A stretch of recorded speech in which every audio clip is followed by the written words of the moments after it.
ሰዓቱ ሌሊት ነው። መልአኩ ነው። በስመ አብ ወወልድ ወመንፈስ ቅዱስ አሐዱ አምላክ አሜን። ሰዓቱ ሌሊት ነው። እንዳጋጣሚ ሆኖ በዚያ ሌሊት መላው የቤተሰባችን አባል አምሽቶ እየተጫወተ ነው። ከዚህ የቤተሰብ ስብስብ መካከል ሳይገኝ የቀረው አንድ በወህኒ ቤት የታሰረ ልጅ ብቻ ነበር። ድንገት የግቢው በር በተደጋጋሚ ተንኳኳ። በሁላችን አእምሮ በሌሊት የሚያንኳኳ ማን ነው የሚል ጥያቄ ተፈጠረ። ሰራተኞችን ሩጣ ሄዳ በሩን ሳትከፍተው ተመልሳ እየሮጠች መጣች። በደስታ ሰፍራ የታሰረው ልጃችን በር ላይ ቆሟል ብላ ተናገረች። በድምፁ አወቅኩት እያለች ዘለለች። ከሁኔታዋ የተነሳ አብደሻል እንዲህ አላት ቤተሰቡ ሁሉ። እርሷ ግን በእርግጠኝነት ተናገረች። በቀን የታሰረው ልጅ በሌሊት ተፈቶ መምጣቱ ፈጽሞ ሊታመን የማይችል ነገር ነው። ቤተሰቡ ሁሉ የታሰረው ልጅ መጣ ብሎ አላመነም። ሁሉም ማን ሊሆን ይችላል ብሎ ሲገምት የጠረጠረው አንድ ነገር ብቻ ነው። ምናልባት ደጅ የቆመው የታሰረው ልጃችን ሳይሆን እሱን ለመጠበቅ ከእግዚአብሔር የተሰጠው ጠባቂ መልአኩ ይሆናል አሉ ሁሉ። የበሩ መንኳኳት አሁንም ስላልቆመ ቤተሰቡ ግር ብሎና ተቻክሎ በሩን ከፈተ። በደጅ የቆመው ግን እንደተባለው የታሰረው ልጅ ራሱ ነበር። ሁሉም ተደሰተ። ይህ ገጠመኝ ባለንበት ዘመን የተፈጸመ ነው ተብሎ ቢነገር መቼም ብዙ የሚያምን ሰው አይኖርም።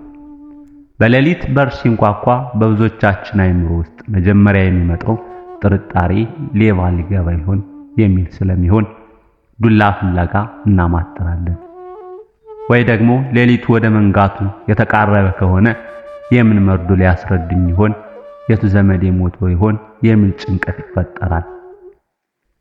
የሚያንኳኳው የእግዚአብሔር መልአክ ይሆናል ብሎ የሚጠረጥር ሰው ግን በዚህ ዘመን ለማግኘት ያስቸግራል። እንዲህ ብሎ ግምቱን የሚናገር ሰው ከቤተሰባችን መካከል ቢገኝ እንኳን እንደ እብድ ልንቆጥረው እንችላለን።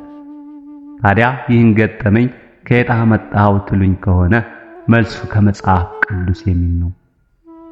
በሐዋርያት ዘመን ሄሮድስ የተባለው ንጉሥ ሐዋርያው ቅዱስ ጴጥሮስን ወህኒ ቤት ውስጥ ወርውሮት ነበር። የቀሩት ደቀ መዛሙርትና ክርስቲያኖች በዚያ ሰሞን ሲጸልዩ ከርመዋል። በአንድ ሌሊት በማርቆስ እናት ቤት ውስጥ ተሰብስበው አምሽተው ነበር።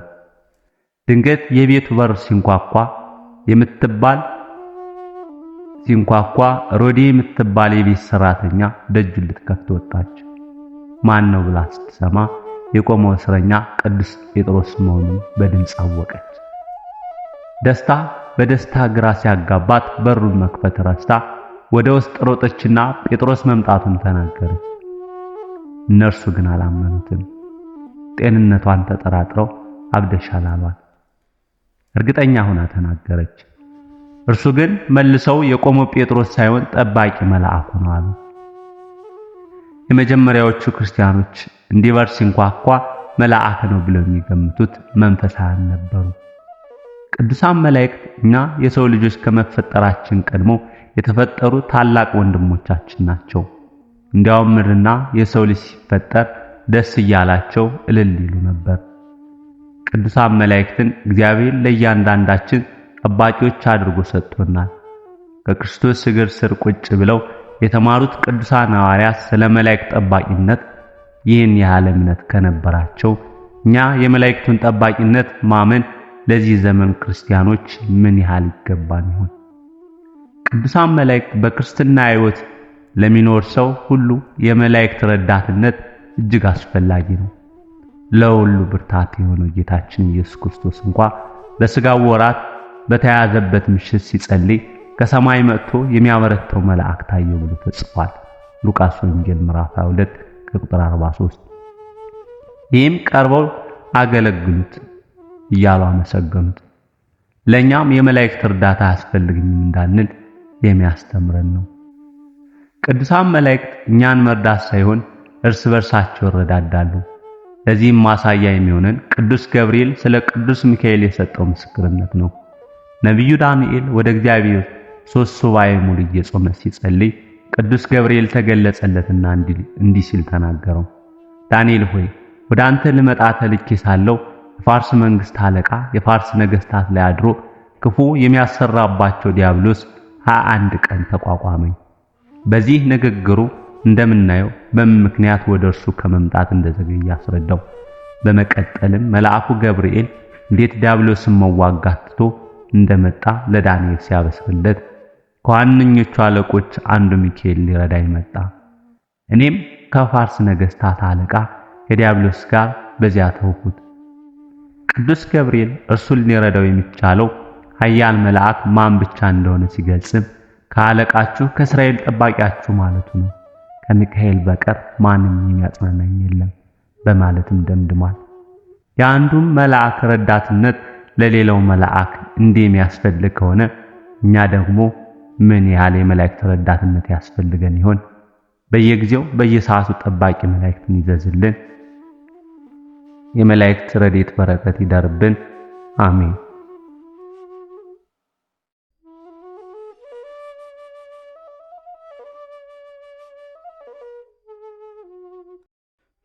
አንድ ልትበለው ያልፈለግከው እንጀራ የተራቡት ሰዎች እንጀራ ነው።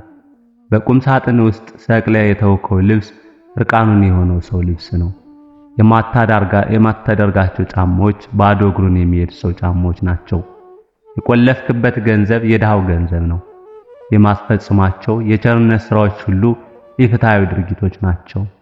ቅዱስ ባስልዮስ።